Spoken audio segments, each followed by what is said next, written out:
আর এই রাষ্ট্রপতির অনুষ্ঠানে স্থান বদল প্রসঙ্গে ব্যাখ্যা দিয়ে পোস্ট করেছেন মুখ্যমন্ত্রী মমতা বন্দ্যোপাধ্যায়। তিনি বলছেন, নিরাপত্তা খতিয়ে দেখে রাষ্ট্রপতি সচিবালয়কে আগেই জানিয়েছিল, উদ্যোক্তারা ঠিকমতো প্রস্তুত ছিলেন না, বিষয়টি টেলিফোনেও জানানো হয়েছিল। 5ই ফেব্রুয়ারি রাষ্ট্রপতি সচিবালয় টিম এলাকা পরিদর্শন করেন, টিমকেও বিষয়টি জানানো হয়। তারপরও কর্মসূচি পরিবর্তন হয়নি। রাষ্ট্রপতিকে স্বাগত জানান শিলিগুড়ির মেয়র, দার্জিলিংয়ের জেলাশাসক, শিলিগুড়ির পুলিশ কমিশনার। এই বিষয়ে মুখ্যমন্ত্রী কিছুই জানতেন না। জেলা প্রশাসনের অনুযায়ী কোনো প্রোটোকল ভঙ্গ হয়নি। দেশের সর্বোচ্চ প্রশাসনিক পদকে নিজের স্বার্থে অপব্যবহার করছে। সোশ্যাল মিডিয়ায় পোস্টে পাল্টা আক্রমণ মুখ্যমন্ত্রী মমতা বন্দ্যোপাধ্যায়।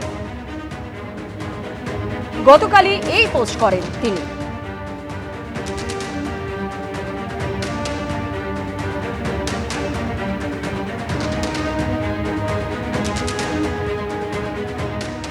আর অন্যদিকে রাষ্ট্রপতিকে অপমানের অভিযোগে আক্রমণ শানালো বিজেপিও। পশ্চিমবঙ্গের কাছে দুঃখজনক ঘটনা, গতকালের ঘটনা নিন্দনীয়।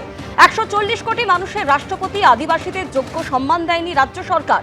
আদিবাসীদের জন্য কোনো উন্নয়ন করেনি রাজ্য। সরব বিজেপি সাংসদ খগেন মুর্মু।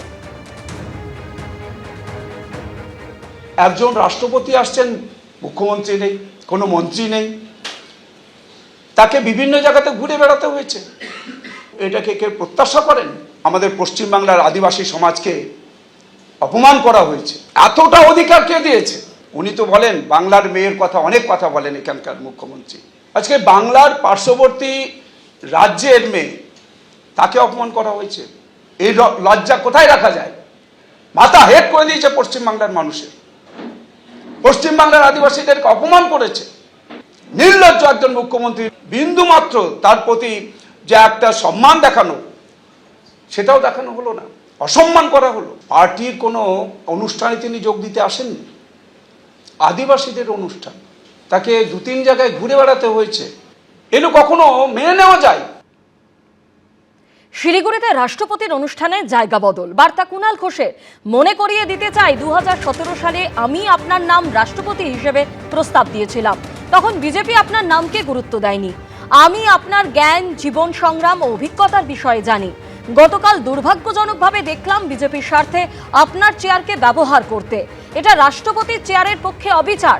আপনি মিথ্যে তথ্যের ভিত্তিতে কিছু কথা বলেছেন, কিন্তু আপনি বিজেপি শাসিত রাজ্যগুলির নেগেটিভ ইস্যু নিয়ে কোনো কথা বলেননি। আপনি রাজনীতির অংশ হবেন না। বিভিন্ন উপায়ে বিজেপি পশ্চিমবঙ্গকে বিরক্ত করার চেষ্টা করছে। বিজেপি ব্যর্থ হয়ে এবার আপনার চেয়ারকে বিজেপির কণ্ঠস্বর বানানোর চেষ্টা করছে। সোশ্যাল মিডিয়ায় পোস্ট কুণাল ঘোষের।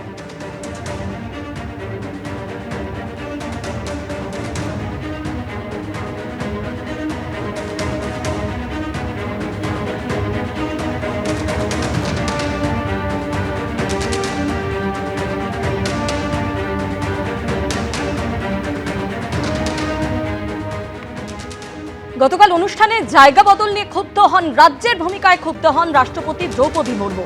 তিনি বলেন, যেখানে অনুষ্ঠান হলো সেখানে অবস্থা ভালো লাগেনি, তাই ভাবলাম নিজেই গিয়ে দেখি। এবিপি আনন্দ, এগিয়ে থাকে, এগিয়ে রাখে।